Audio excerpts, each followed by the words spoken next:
afternoon to this fantastic crew of fellow Toastmasters. Welcome everyone to our fifth town hall session. It's year 2021 and we have already started to feel the wheels rolling, isn't it? Well, I'm sure all our district leaders are working hard and smart towards their leadership goals, and our dear members working towards their various leadership and communications goals. So while we all are busy running the show, let's take a quick break and listen to what our two district leaders have to say to you this hour. So today we have Amit Merwar, the Southern Division Director, as our first leader speaker, sharing some insights on club leadership roles and what's in it for you. And our next leader speaker is our lovely Kelly Viera, speaking on key to success. And the winner is... So with no further ado, please put your hands together and welcome our first speaker, Amit Merwar. Over to you, Amit. Thank you, Namrita. Just to confirm, everyone can hear me. Oh, awesome. Fantastic. All right, let's get this show on the road. First of all, thank you for having me come in as a speaker and share my experience and some of my tips on being a good leader at Toastmasters. So thank you for that. Let's start with a few questions. I want you all to think back to when you joined Toastmasters or when you're considering joining Toastmasters, not today, not present. Think back to when you were considering joining Toastmasters. Why did you join Toastmasters? I just want 3 answers. What was your motivations to go and join Toastmasters? Namrita, do you want to share?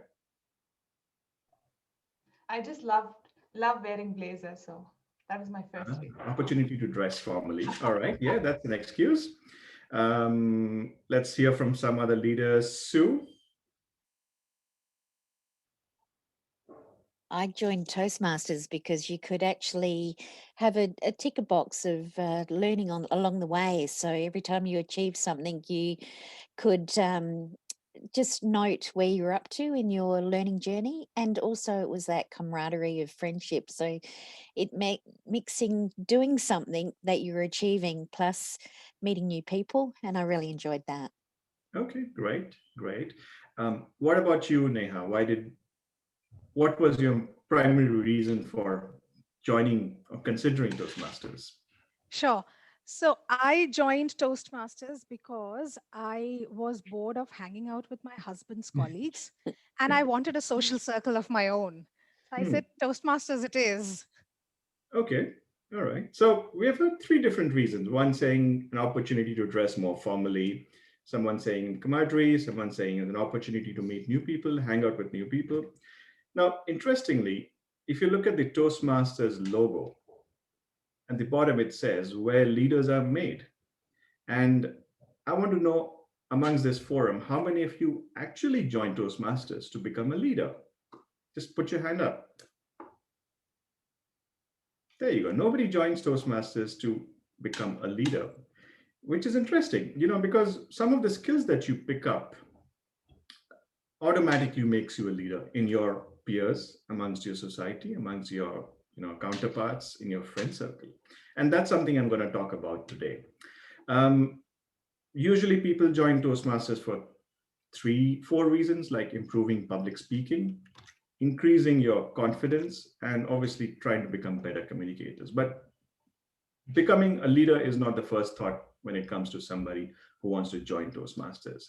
Now, I did find this interesting acronym for leader online. I don't remember which website it was, and I thought it'd be relevant to share what exactly a leader stands for.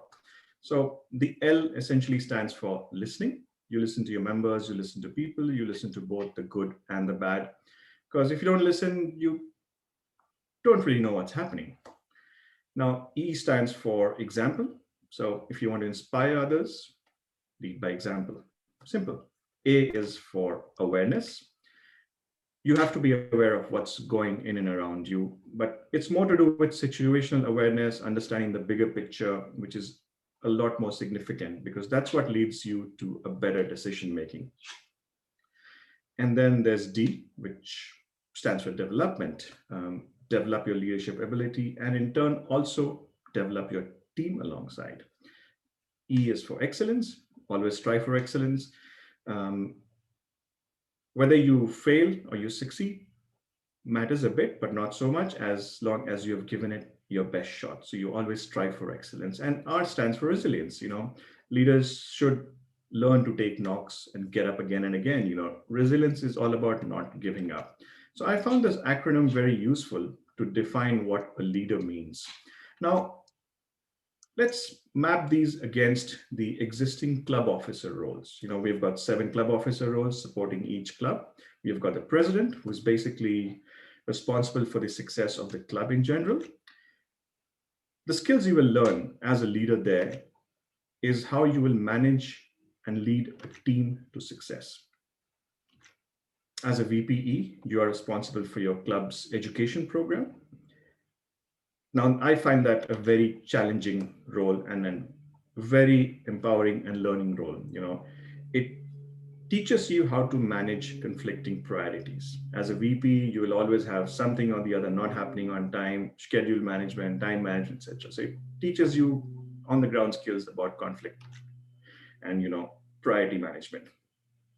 As a VPM, you are responsible for interacting with guests. One of the club officers is interacting with guests and obviously onboarding new members, setting them up for success, which means you need to have great interpersonal skills. You are the face of the club. You will be meeting guests and welcoming them into the club. As a VPPR, you are usually responsible for promoting your club's presence online, offline, through various mediums. And that gives you skills such as, understanding what are the different sales opportunities, marketing opportunities you can use to promote your club. Now, as an SAA or a sergeant at arms, you're primarily responsible for all the logistics, which means the club's meeting place, snacks, agenda printouts, etc. So that brings in your organizing skills into play.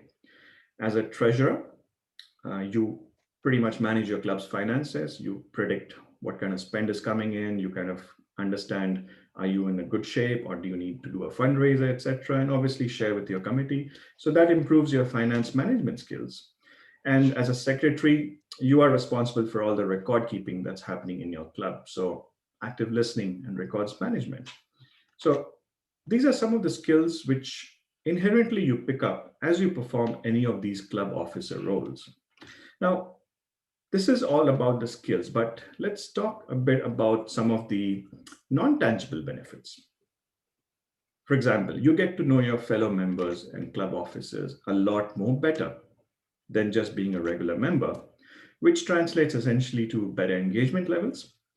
You get to get a hands-on experience in leadership. Toastmasters offers you a safe environment where you can make mistakes without being judged or without repercussions, and you can learn from them. This is your opportunity to make those mistakes while you're learning about leadership. For corporate clubs, this is one of the best opportunities for you to become a club officer, because you would be in direct line of sight with your sponsors, who would usually be executives within your organization, senior leaders, who would basically be sponsoring the club. And you would be directly in line of sight with them.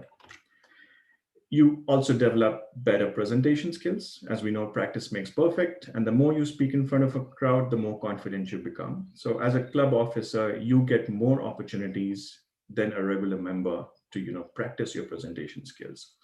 You also learn and improve skills such as time management, project management, organizational skills, etc. One other benefit that I can call out is, besides your verbal skills, you also get to practice your written skills. And these are all non-tangible benefits, which you're picking up as you're doing this club officer role. And at the end of the day, it's all fun. It's not something boring. It's a lot of fun. And we're all here to learn while having fun, right? But last but not the least, you also get to meet other like-minded, motivated individuals through various events such as club officer trainings, contests, conferences, which you would usually not get an opportunity being just a regular attending member. So being a club officer exposes you to outside the boundary of your own club. And we are all in Toastmasters to basically learn and improve ourselves. So this is your perfect opportunity to do that.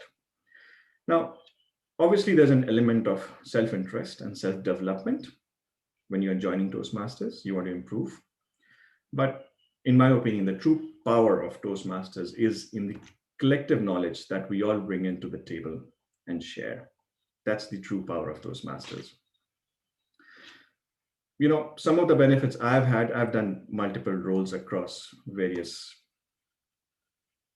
club officer roles and district officer roles. So some of the things which I found improving is obviously my interpersonal communication skills, developed a personal vision, developed some close friendships, and increased my self-confidence. You know, certain skills that came up was planning, organization for contests, fundraisers, etc. Team building, you know, we had theme-based meetings, how to conduct meetings, delegating and motivating others, and, you know, recognizing that our differences is what makes our teams stronger. Now, this is all about the club officer level and the skills that you gain, which can be transferred directly to your, you know, workplace. The next level is, of course, your district officer roles. The kind of training you receive as a district officer is simply world class. I cannot stress on this enough. You get to work closely with experienced leaders who are willing to coach, support, and guide you in making sure you're successful in your next role. What more could you want? You know, honestly, in my opinion, there is no other comparable program globally which offers you so many benefits, right from socializing, making new friends, learning new skills, improving your public speaking skills, as well as leadership skills, and all of this while you're having fun while learning. So it's a complete package. I don't feel there's any other program globally which offers you so many benefits, and all for just the price of being a member. Now, just to summarize what I was talking about, the skills which we are talking about, which you can transfer: team management, leading and managing teams to success; conflict management; interpersonal skills; promotion, sales, marketing skills; organizing skills; and obviously finance and, you know, records management skills. Now, I would also like to share a story about Helen Blanchard. Has anyone heard of Helen Blanchard? Yeah, excellent, excellent. She's an inspiration. She's an inspiration. And for the ones who haven't heard, I'll just give a brief history of who she was.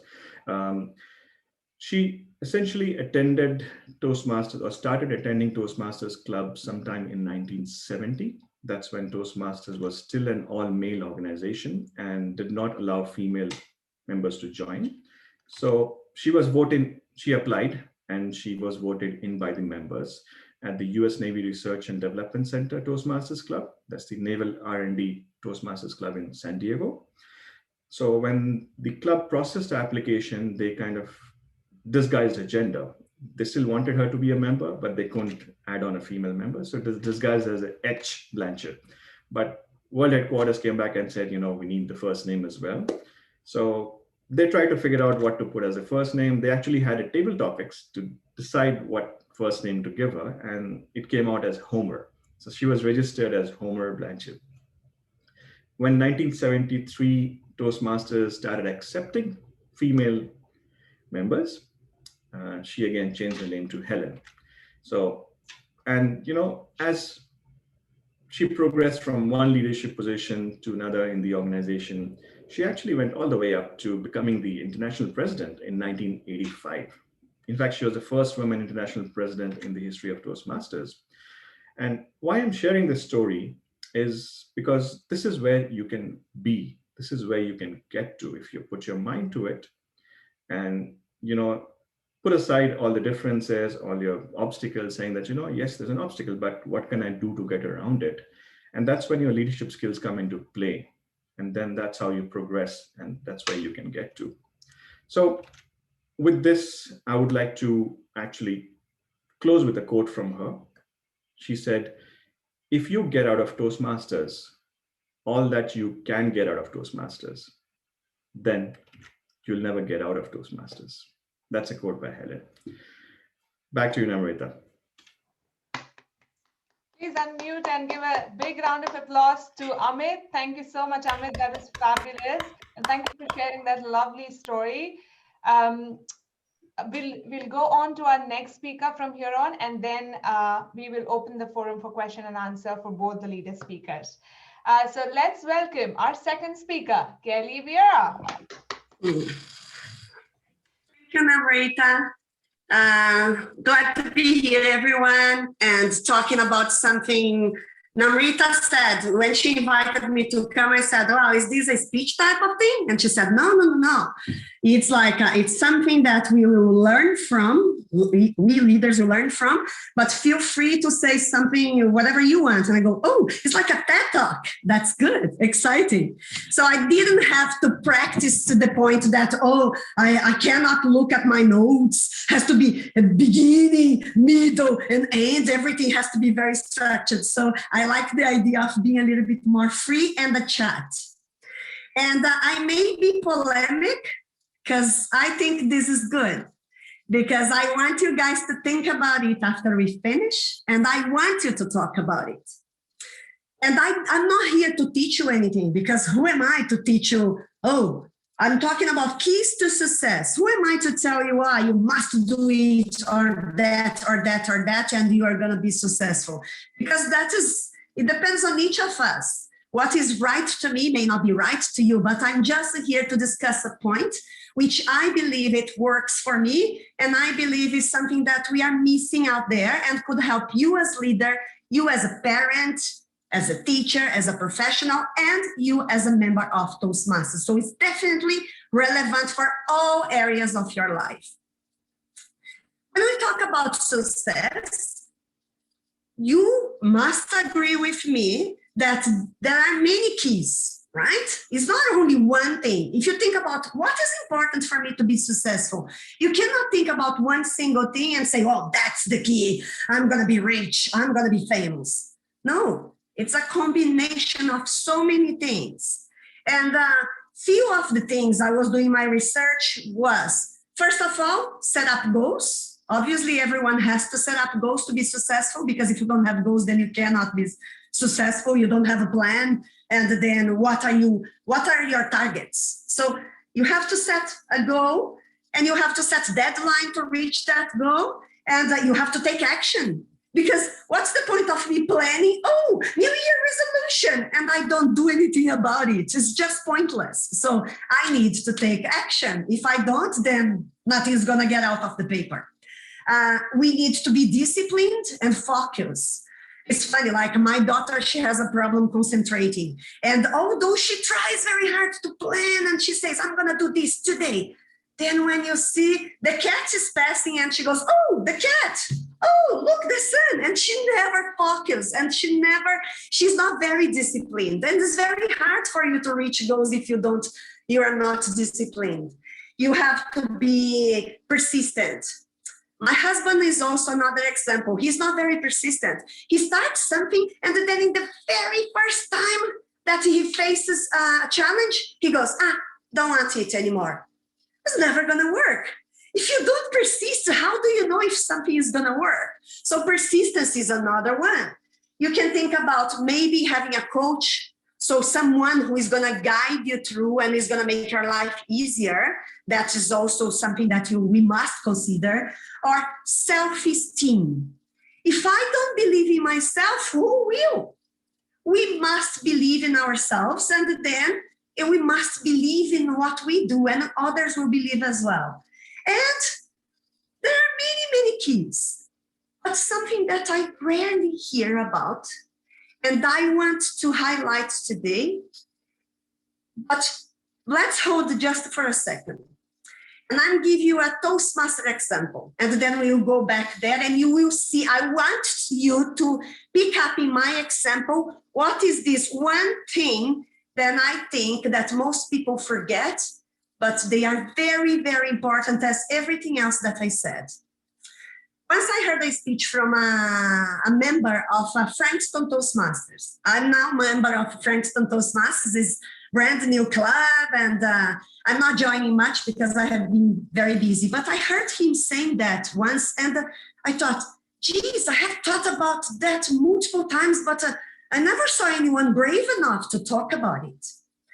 And this member, his name is Ton, and he's talking about visitors of Toastmasters clubs coming to the club and getting the best table topic awards of the night. That's interesting. I have been a member of many, many clubs, and we have what we call a PT vote. I'm sure you have seen that happening. Someone comes through the door at Toastmasters, they are not good at all, but everyone votes on them, on that guest, as the best speaker of the night, simply because he was brave enough to talk, or she was brave enough to fill in all the time doing her table topic speech. But does that person really deserves the best table topics of the night? If someone who really sucks at public speaking comes through the door and they deserve the best speaker of the night, what's the point of them joining Toastmasters? What are they here for? It's funny, right? Why do we do it? Why do we have those speech voting? How we are helping that person? Mostly importantly, how are we making the other members who are also table topic speakers and are really good at table topics feel crappy? There is no other word. I have felt crappy because we had 4 table topics speakers at the night and I nailed it. Table topics was like, it's something I'm afraid of. And I felt like that night I nailed it. I had the whole structure. It was interesting. It was funny. I used the gestures, and someone come through the door and was really, really bad. Oh, best table topics speaker. How do you think I feel as a member who have been at Toastmasters for 3 years? How do you think that people feel? Oh, if I'm good, I'm not gonna join Toastmasters.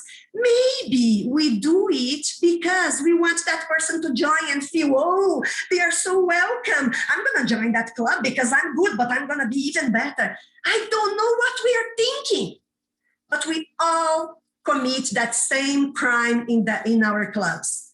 You may not, but majority of your team members in the club, they do. So what's the word that's missing? What is the skill and the key to success that is missing in that club and with most of the members who vote that PT vote? Can someone?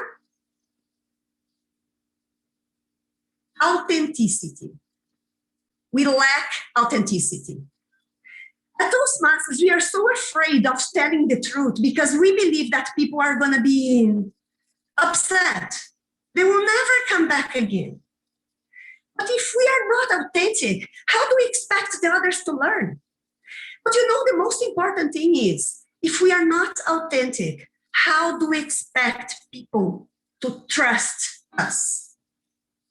Think about it. Not even a new member coming through the door and a member that has been Toastmaster for years, but they are not good speakers. But every time that they do the speech, the evaluator, oh, you were so lovely. Your speech was absolutely fabulous. Are we contributing to the growth of that person? I don't see how. Remember, being authentic is not what you say, but is how you say it. I have been to contests, and then the test speaker was brave enough to be there, but the test speaker was not great and fabulous. But then when the evaluators come, they say, oh, your speech was the best. I simply have a few areas for improvement, these, and that. And they won as the best speaker, the best evaluator, and they went to other levels. Am I missing something here? As a judge, for example, can't the judges see that that person was not the best speaker? And that evaluation was not the best evaluation on earth because it was not authentic? They may follow the formula. Oh, improvement, praise, improvement, praise. That's okay. They may have some very inspirational quotes in between. But was that authentic? No, and they won. What are we doing? And why we are doing it? What we are trying to achieve. At Toastmasters is the place that we learn communication skills. How many times have you seen someone being a DTM and that person cannot even talk? Simply because the person completes projects and keep going, keep going, keep going. I'm not saying this is applicable to everyone, guys. I'm not saying that. But I'm saying that this is applicable to many, many people. And these people are not growing and they are just completing projects and they will never be good enough because we are not authentic enough. The inspiration to talk about it with you was a podcast. If you have the opportunity, I don't know if you have heard, I always talk about them. I love it. Freakonomics podcast. Sorry, guys, that is always my inspiration. Freakonomics podcast is freaking awesome. And if you want topics to talk about in your speeches, believe me, listen to Freakonomics because it's the best podcast in my opinion. I'm a Freakonomics obsessed. I love podcasts in general, but Freakonomics is my favorite, and everyone knows. Danny is laughing, and it's true because I always talk about them. And there was one episode, is all about authenticity. The guy is a little bit polemic. He is the CEO and owner of Whole Foods. Whole Foods is a chain of supermarkets in UK and US. They have 500 stores. And the guy talks about authenticity, and he says, I'm always authentic. Who knows me knows that I'm always authentic as well. I am. And you may love me and you may hate me, but I will never tell you a lie because that's the way I am. But I know for a fact, if you want if people like true leaders who are authentic and they tell you the truth and they trust you, they are going to come to me. Some people hate me. They say, Kelly, no, for God's sake, she's scary. I learned a lot and I'm growing. I'm 48 years old and it took me 48 years to learn something that I cannot tell everything I'm thinking about. I learned and I'm still learning. Little by little, I say the things, but I'm growing in the sense that I say things in a better way. I now think about it and I soft it a bit so I don't offend people.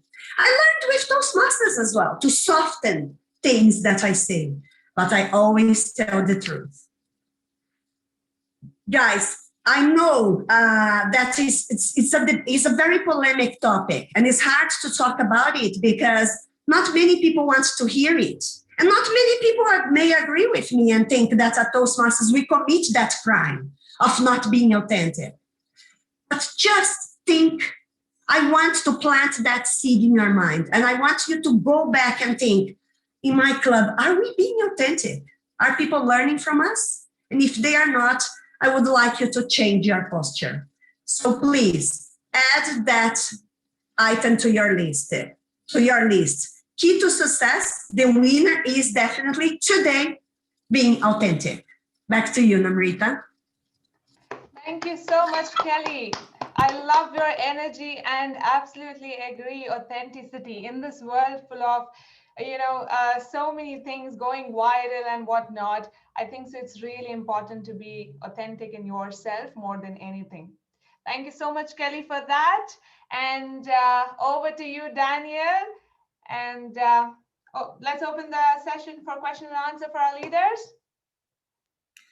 Thank you very much, Namrita. So we are now open for questions. So if you want to unmute yourself to ask a question, or if you prefer to send a chat message to me or to the group, I can relay your question. Sue. Just following on from what Amit said earlier, I'm just putting in the chat box how to continue on and be a leader in our organisation. So just how to apply for roles, there's in the district newsletter.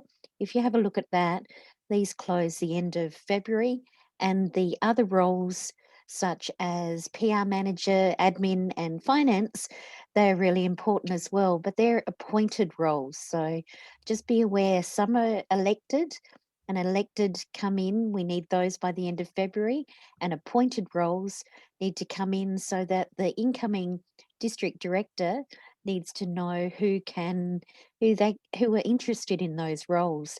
Area director roles are also important as well, and they're elected at an area council meeting or then go on to be appointed if missing out. But I love both speeches, terrific topics, and thank you both for sharing. Really appreciate your input today as well. Thank you. Thank you, Sue.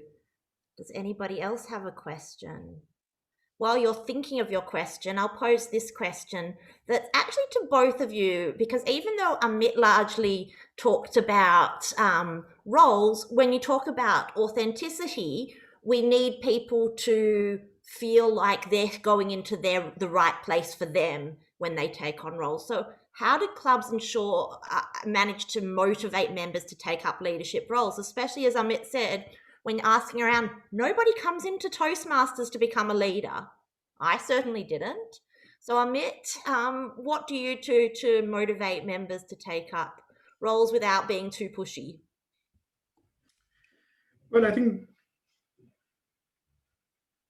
usually what you would want to do is when you see a potential candidate as a leader for your club officer role, you would approach them, not pushing it into them, but ask them saying that, do you think this would be a good opportunity as your next stage of growth?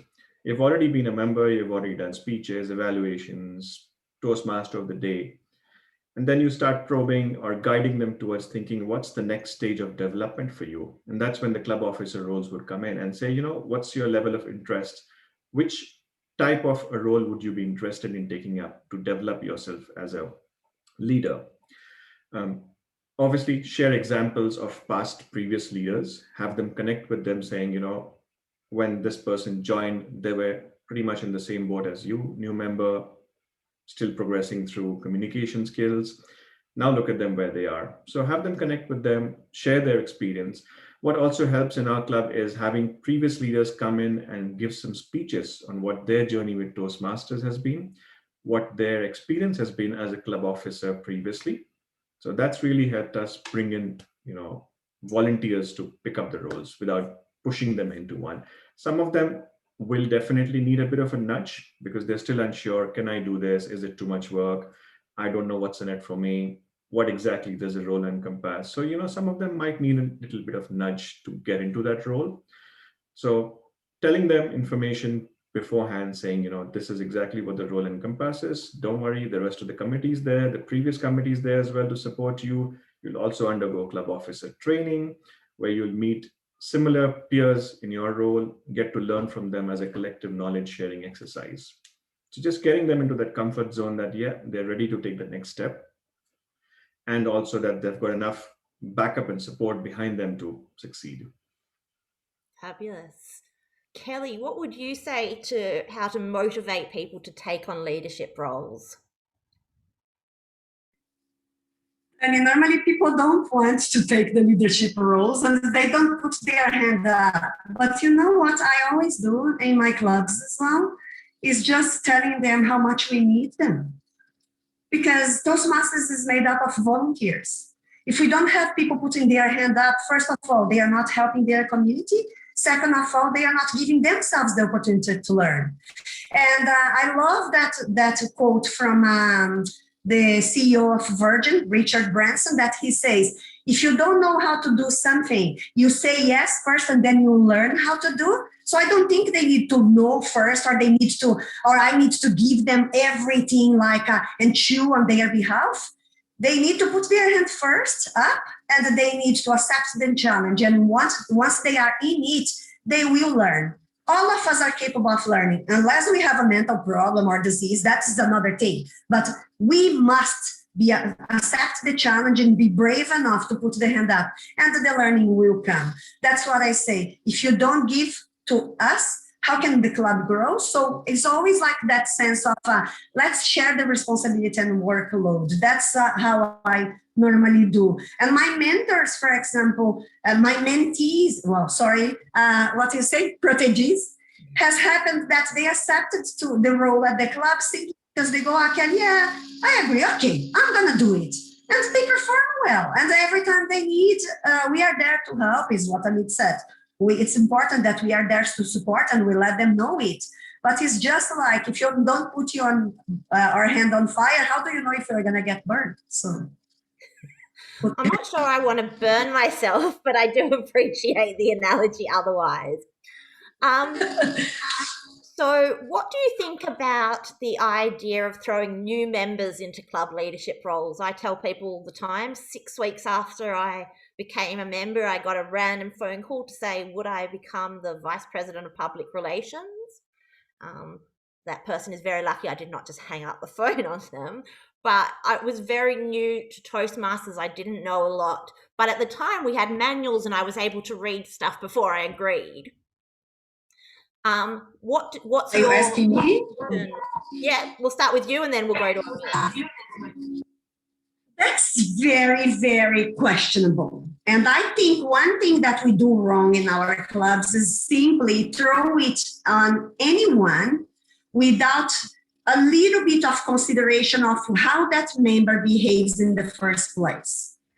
When the members first join our clubs, we can really see who are really keen to learn and they are really keen to be in it and they are energetic and you feel people who are just there to observe or people who are there because they really thirst to learn.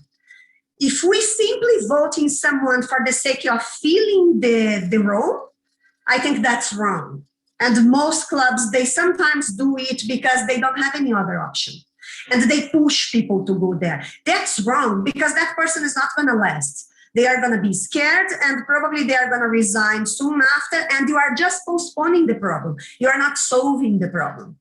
But if you really think about someone, when I think about a VPPR, someone who loves to be there, out there, online, who is that person? It doesn't matter if the person is 1 week old or 1 month.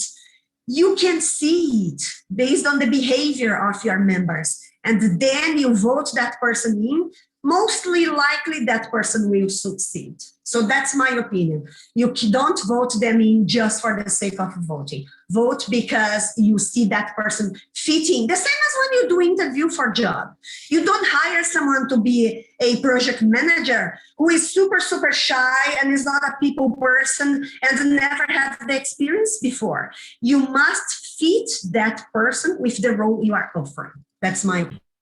I love that. I love the idea of even, finding the right glove to go on the right hand to make sure that we're giving people the best opportunity. Amit, do you have anything to add to that about the idea of new members and filling club roles?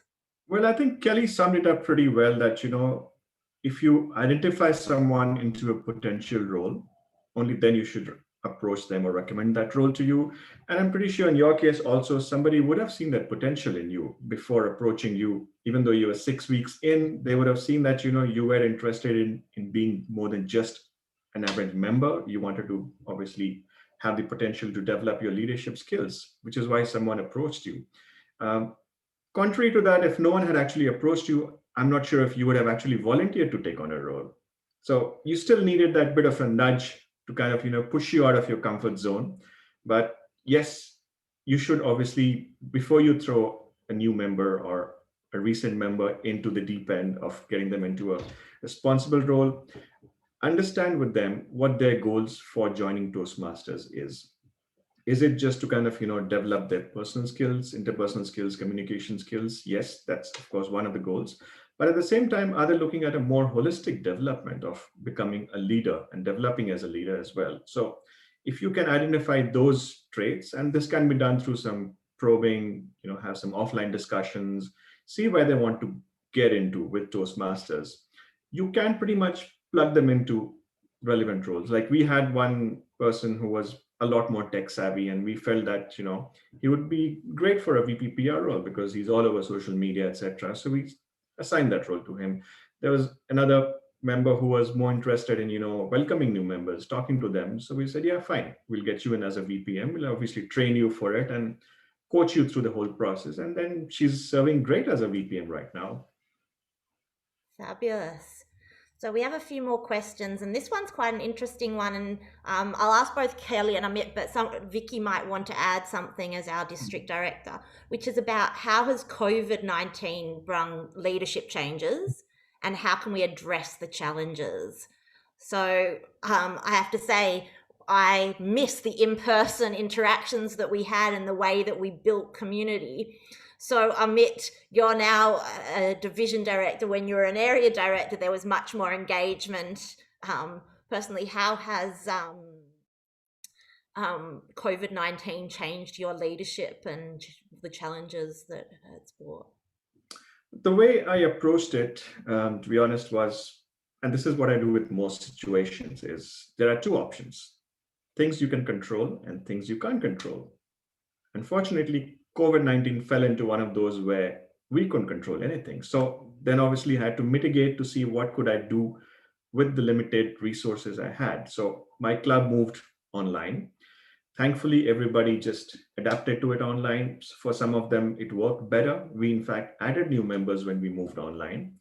Some of the clubs in my division could not adapt to an online meeting. They still preferred in-person meeting, especially some of the corporate ones like 747, because they were specifically located in the building 747.